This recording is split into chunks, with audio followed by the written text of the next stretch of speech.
Hello guys, welcome back to the channel. In this video, I'll show you how to fix white screen issue on Windows 10 or 11. It's step by step. Open Task Manager. Press Ctrl plus Shift plus Escape together. This will bring up the Task Manager window. Now, under the Processes tab, you'll see a list of running applications.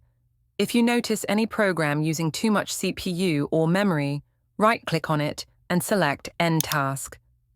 Closing heavy apps can free resources and sometimes resolve the issue. Still facing the problem? Stay in Task Manager. Scroll down and look for Windows Explorer in the list.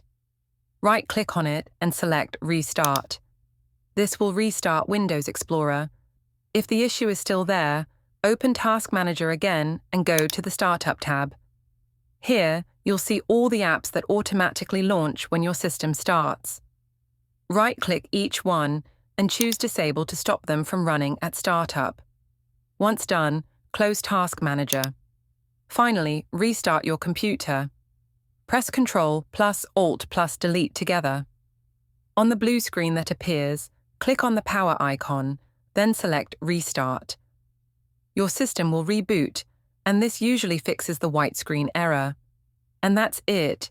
If you found this video helpful, don't forget to like, share, and subscribe to my channel for more practical tips. Thanks for watching, and I'll see you in the next video.